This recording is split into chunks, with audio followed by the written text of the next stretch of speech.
విశాఖలో సీఎం చంద్రబాబు నాయుడు పర్యటిస్తున్నారు. ఈ నెల 21వ తేదీన అంతర్జాతీయ యోగా డే కార్యక్రమాన్ని భారీ ఎత్తున నిర్వహించబోతున్నారు. ఈ కార్యక్రమానికి ప్రధాని మోడీ కూడా హాజరు కాబోతున్నారు.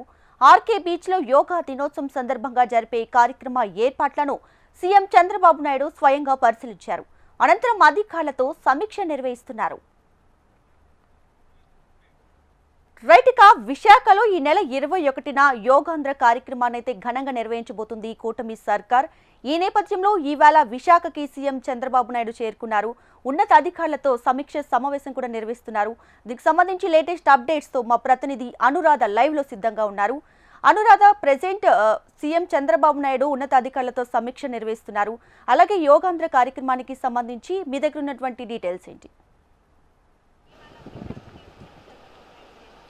దీపిక, ప్రస్తుతం ముఖ్యమంత్రి చంద్రబాబు నాయుడు విశాఖపట్నంలో ఉదయం నుంచి కూడా విశాఖ సాగర్ తీరం అంతా కూడా పర్యటించి ప్రస్తుతం అధికారులు ప్రజాప్రతినిధులతో సమీక్షా సమావేశం నిర్వహిస్తున్నారు. ప్రస్తుతం నేను ఆ సమావేశ మందిరం దగ్గర ఉన్నాను. అయితే ఇక్కడ మనం చూసుకున్నట్టయితే 21న ప్రధానంగా యోగా దినోత్సవాన్ని నిర్వహిస్తూ ఉన్నారు. అలాగే దేశ ప్రధాని నరేంద్ర మోడీ ఇక్కడికి ముఖ్య అతిథిగా హాజరవుతున్న నేపథ్యంలో ప్రత్యేక ఏర్పాట్లని రాష్ట్ర ప్రభుత్వం చేస్తూ ఉంది. మరోవైపు అంతర్జాతీయ యోగా దినోత్సవం రోజు ఇక్కడ ప్రపంచ రికార్డును నెలకొల్పే విధంగా 5 లక్షల మంది ప్రజలు ప్రత్యక్షంగా ప్రధాని నరేంద్ర మోడీతో పాటు ముఖ్యమంత్రి చంద్రబాబు, ఈ డిప్యూటీ సీఎం పవన్ కళ్యాణ్, అలాగే ఇతర ప్రముఖులు 40 దేశాల నుంచి వచ్చే డెలిగేట్స్ ఈ కార్యక్రమంలో పాల్గొన్నారు. దీంతో రాష్ట్ర ప్రభుత్వం ప్రతిష్టాత్మకంగా ఈ యోగాంధ్ర కార్యక్రమాన్ని నిర్వహిస్తుంది. నెల రోజుల నుంచి సన్నాహక కార్యక్రమాలు ఇప్పటిదాకా చేసుకుంటూ వచ్చారు. ఈ నెల 21వ తేదీ ఉదయం 6:30కి దేశ ప్రధాని నరేంద్ర మోడీ విశాఖ సాగర్ తీరం, ప్రస్తుతం నేనున్న ఈ ప్రదేశానికి ఇది ప్రధాన వేదిక, ఇక్కడికి చేరుకుంటారు. ఇక్కడ నుంచి నరేంద్ర మోడీ ప్రధానంగా యోగా ఆసనాలు వేయడంతో పాటు ఇక్కడ ప్రజలందరితోని కూడా యోగా దినోత్సవంలో భాగస్వామ్యం అవుతారు. దీనికి సంబంధించి రాష్ట్ర ప్రభుత్వం చాలా ప్రతిష్టాత్మక ఏర్పాట్లు అయితే చేస్తుంది. స్వయంగా ముఖ్యమంత్రి చంద్రబాబు, అలాగే రాష్ట్ర ప్రభుత్వం ఏర్పాటు చేసిన ఏదైతే ఒక మినిస్టర్స్తో కలిపిన కమిటీని కాన్స్టిట్యూట్ చేశారో ఆ కమిటీ సభ్యులు అందరూ కలిపి ఈరోజు ఇక్కడ సమీక్షా సమావేశాన్ని నిర్వహిస్తూ ఉన్నారు. యోగాంధ్రకు సంబంధించిన ఏర్పాట్లు, విశాఖ వేదికగా జరుగుతున్న ఈవెంట్కి సంబంధించిన మొత్తం ఏర్పాట్లన్నింటినీ కూడా ఈరోజు ముఖ్యమంత్రి చంద్రబాబు సమీక్షిస్తున్నారు. అంతకుముందు సీఎం ఇక్కడ మొత్తం బీచ్ రోడ్ అంతా కూడా పర్యటించారు. అలాగే డీజీపీతోని, మంత్రి నారాయణతోని కూడా ఇక్కడ జరుగుతున్న ఏర్పాట్లన్నింటి మీద కూడా ఆయన ఆరా తీశారు. ఎలాంటి ఏర్పాట్లు చేస్తున్నారు, హై ప్రొఫైల్ వ్యక్తులు ఇక్కడికి వస్తున్న నేపథ్యంలో సెక్యూరిటీ మెజర్స్ని ఎలా తీసుకుంటున్నారు, అలాగే ప్రజలందరూ కూడా పెద్ద ఎత్తున ఇక్కడికి వస్తున్న నేపథ్యంలో వాళ్ళని తరలించేదానికి ఎలాంటి ఏర్పాట్లు చేస్తున్నారు, అలాగే వాళ్ళకి మౌలిక వసతులు ఎలా కల్పిస్తున్నారు అన్న దాని మీద అధికారులు సీఎంకి వివరించారు. దీంతో సీఎం ఇప్పుడు ఈ సమీక్షా సమావేశం అనంతరం మరికొన్ని సూచనలు వారందరికీ కూడా చేసే అవకాశం ఉంది. ఇప్పటిదాకా చూసుకుంటే కనుక విశాఖ ఆర్కే బీచ్ నుంచి భీమిలి బీచ్ రోడ్ వరకు 26 కిలోమీటర్ల పైబడి మొత్తం కంటైనర్స్ వారీగా ప్రజలందరినీ కూడా ఇక్కడికి తరలించేదానికి ఏర్పాట్లు చేస్తున్నారు. 2500 బస్సెస్ని ఏర్పాటు చేసి ప్రజల్ని ఇక్కడికి తీసుకొచ్చి 5 లక్షల మంది ప్రజలు, పరోక్షంగా 2 కోట్ల మంది ఆంధ్ర ప్రజలు ఈ కార్యక్రమంలో పాల్గొంటున్నారు. దీంతో ప్రపంచ రికార్డును నెలకొల్పే విధంగా కేంద్ర రాష్ట్ర ప్రభుత్వాలు అత్యంత ప్రతిష్టాత్మకంగా ఈ కార్యక్రమాన్ని నిర్వహించబోతున్నాయి. దీనికి సంబంధించి మొత్తం రాష్ట్ర ప్రభుత్వం అధికార యంత్రాంగం అంతా కూడా ఇక్కడ మొదటి నుంచి కూడా ఉండి మొత్తం వాళ్ళంతా కూడా ఈ మొత్తం ఏదైతే బీచ్ రోడ్లో నిర్వహించనున్న యోగా డేకి సంబంధించి అన్ని ఏర్పాట్లు చేస్తున్నారు. ప్రధాని వస్తున్న నేపథ్యంలో మరింత భద్రత కట్టుదిట్టం చేశారు.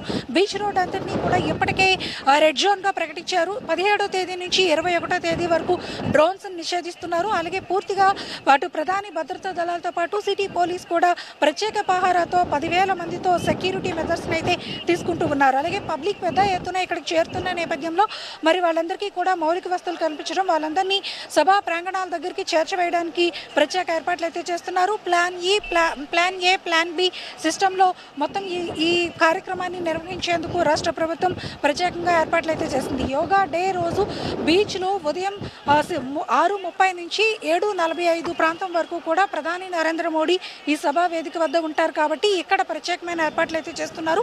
ఒకవేళ వర్షం వస్తే ఎటువంటి ఆటంకాలు లేకుండా ఉండేందుకు ఆంధ్ర యూనివర్సిటీ గ్రౌండ్స్లో ప్లాన్ బిలో ఒక జర్మన్ టెక్నాలజీ టెంట్ హౌస్ను కూడా అక్కడ నిర్మించారు. క్లోజ్డ్ సర్క్యూట్లో ఆ కార్యక్రమాన్ని అక్కడ నిర్విరామంగా జరిగేందుకు ఏర్పాట్లన్నీ కూడా చేస్తున్నారు. ముఖ్యంగా రాష్ట్ర ప్రభుత్వం, కూటమి సర్కార్ చాలా ప్రతిష్టాత్మకంగా ఈ కార్యక్రమాన్ని తీసుకుంది. ఎందుకంటే యోగా అంటేనే భారతదేశానికి విశ్వగురువుగా చెప్పొచ్చు.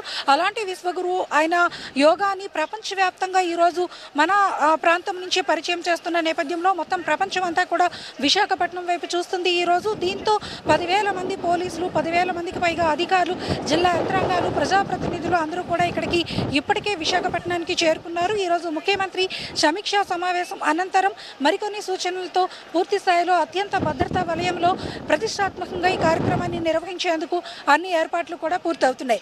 దీంతో మొత్తం విశాఖపట్నంలో యువత కానీ ఇక్కడ ప్రజలు కానీ చాలా ఆసక్తిగా ప్రధాని రాక కోసం ఎదురు చూస్తూ ఉన్నారు. అలాగే ఈ కార్యక్రమంలో ఒక వరల్డ్ రికార్డ్ని నెలకొల్పనున్న నేపథ్యంలో దానికి ఆంధ్రప్రదేశ్ ప్రభుత్వం ముఖ్యంగా విశాఖపట్నం వేదిక అవ్వడం అందరూ కూడా చాలా హ్యాపీగా ఫీల్ అవుతున్నారు. దీంతో ఈ కార్యక్రమాన్ని ప్రతిష్టాత్మకంగా నిర్వహించేదానికి ఏర్పాట్లు చేస్తున్నారు. దేశ ప్రధాని నరేంద్ర మోడీ 20వ తేదీ సాయంత్రమే భువనేశ్వర్ నుంచి నేరుగా విశాఖపట్నానికి చేరుకుంటారు. నేవల్ అతిథి గృహంలో ఆయన రాత్రి బస చేస్తారు. అలాగే ముఖ్యమంత్రి చంద్రబాబుతో పాటు డిప్యూటీ సీఎం పవన్ కళ్యాణ్ కూడా 20వ తారీఖున ఇక్కడికి వస్తున్నారు. కేంద్ర మంత్రులు, ప్రజాప్రతినిధులు, అలాగే 40 దేశాల నుంచి డెలిగేట్స్ కూడా ఇక్కడికి వస్తున్న నేపథ్యంలో భారీ స్థాయిలో ఏర్పాట్లు చేస్తున్నారు. వాళ్ళందరికీ వసతి సౌకర్యాలతో పాటు ముఖ్యంగా ట్రాఫిక్ మేనేజ్మెంట్ని కూడా చాలా ప్రతిష్టాత్మకంగా నగర పోలీసు అయితే తీసుకున్నారు. ఎందుకనంటే మొత్తం అందరికీ కూడా రూట్ మ్యాప్స్, ప్రోటోకాల్ వెహికల్స్ అన్నిటికీ ఒక విధమైన రూట్ మ్యాప్ ఇచ్చారు. అలాగే ఇక్కడికి వచ్చే ప్రజలకి వాళ్ళని చేర్చివేసే వెహికల్స్కి కూడా ప్రత్యేకమైన రూట్ మ్యాప్స్ ఇవ్వడం జరిగింది. ఎట్టి పరిస్థితుల్లోని కూడా బీచ్ రోడ్డుకి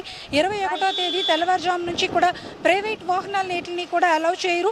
ఖచ్చితంగా ప్రభుత్వం ఏర్పాటు చేసిన వాహనాల్లో అందరూ కూడా ఇక్కడికి చేరాలి. ప్రధాని నరేంద్ర మోడీతో ఈ కార్యక్రమంలో అందరూ కూడా భాగస్వామ్యం అవ్వాలన్న దీంతో రాష్ట్ర ప్రభుత్వం ప్రతిష్టాత్మకంగా ఈ కార్యక్రమాన్ని నిర్వహిస్తుంది.